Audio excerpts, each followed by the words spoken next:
ఎందుకంటే ఆ రోజు శ్రీహరికోట రాకెట్ లాంచింగ్ వచ్చినప్పుడు అక్కడి నుంచి ఆ ఐలాండ్ నుంచి తీసి ఆ దీవి నుంచి తీసుకువెళ్ళిపోయి అక్కడ పెట్టి 75 సంవత్సరాల మౌలిక సదుపాయాలు విద్య ఆరోగ్యాలు లేకోకుండా ఆఖరికి ట్రాన్స్పోర్ట్ లేకుండా ఇబ్బంది పడిపోతున్నారు కనుక నేను అలాంటి ఉద్దేశాలతో వచ్చాను కనుక ఇప్పుడు ఎన్డీఏ కూటమి అక్కడ ఉంది ఇక్కడ ఉంది కనుక నాకంటూ ఏ విధమైన ప్రోటోకాల్ అధికారం లేకపోయినా మా పార్టీ తరఫున సేవ చేసుకోవడానికి నాకు అవకాశాలు మానవుడిగా నాకు ఒక పౌరుడిగా ఉన్నది కనుక ఈ విధంగా నేను ముందుకు వస్తున్నాను, ముందుకు వెళ్తాము.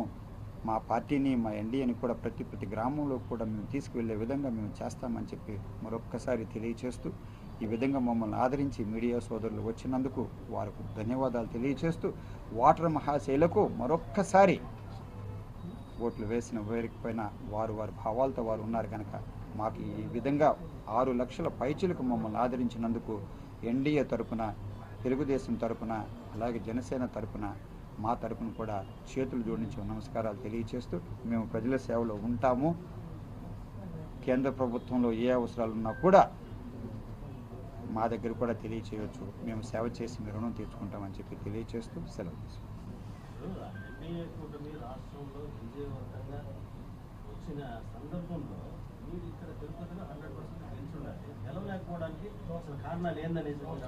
మీరు పూర్తిగా సోదరులు కనుక వినుంటే క్షమించండి అన్న, అందరూ తెలిసిన వారే. ఎందుకంటే పార్టీలు సిద్ధాంతపరంగా ఉంటాయి, కొన్ని సామాజిక వర్గాలు విభేదించి ఉండవచ్చు, స్పష్టంగా తెలియచేశాను కనుక నాన్న ఇక్కడ ఒకే చిహ్నం అయి ఉండుంటే మీ ఆలోచన విధం కరెక్ట్. ఇది చిహ్నాలు వేరు కనుక సామాజిక వర్గాలకి కొన్ని పార్టీల సిద్ధాంతాలతో విభేదించడానికి అవకాశాలు ఉన్నాయి కనుక తేటతెల్లగా మీకు కనిపిస్తుంది కనుక అందుకే మా బీజేపీ అధికారంలోకి వచ్చిన తర్వాత కూడా ఏ రోజు కూడా ఆ మైనారిటీ సోదరులకు హాని అంటూ జరగలేదు. ఆ రిజర్వేషన్ది చాలాసార్లు వాళ్ళు చెప్పడం జరిగింది ఉండదని, దానికి నేను నా పార్టీ తరఫున చెప్పాల, నేను ఒక పౌరుడిగా ఒక మన బీజేపీలో ఉన్న ఒక కార్యకర్తగా నేను తెలియజేసేది ఏమిటంటే భారతదేశ చరిత్రలో మతపరంగా రిజర్వేషన్లు నేషనల్ లెవెల్లో లేదు. కొందరు ముఖ్యమంత్రులు వారు వెల్ఫేర్ అన్నది స్టేట్ సబ్జెక్ట్ వస్తుంది కనుక వారు పెట్టుకుంటారు కనుక సిద్ధాంతపరంగా విభేదాలు ఉంటే అలా జరిగి ఉంటాయి తప్ప ఒకే చిహ్నం అయ్యుండి అప్పుడు వరప్రసాదరావు ఒక చెడ్డ వ్యక్తిగా ఓట్లు వేయలేదు అనుకుంటే అప్పుడు నేను బాధపడాలి తప్ప ఇప్పుడు సిద్ధాంతపరంగా జరిగింది అయినప్పటికి కూడా నాకు అన్ని ఓట్లు వచ్చాయి. ఆ తర్వాత మా బీజేపీ వాళ్ళు కూడా కొన్ని చోట్ల ఓడిపోవడం జరిగింది.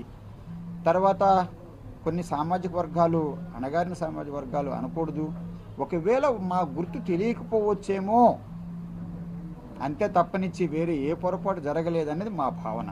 ఒకటి సిద్ధాంతపరంగా కొన్ని సామాజిక వర్గాలు విభేదించి ఉండవచ్చు బీజేపీతో. రెండోది ఏమిటంటే కొంతమందికి గ్రామాల్లో మా చిహ్నం తెలిసి ఉండకపోవచ్చు తప్ప మా ఎన్డీఏలో కూటమిలో ఉన్న ఏ ఒక్కరు కూడా పొరపాటు చేయలేదు.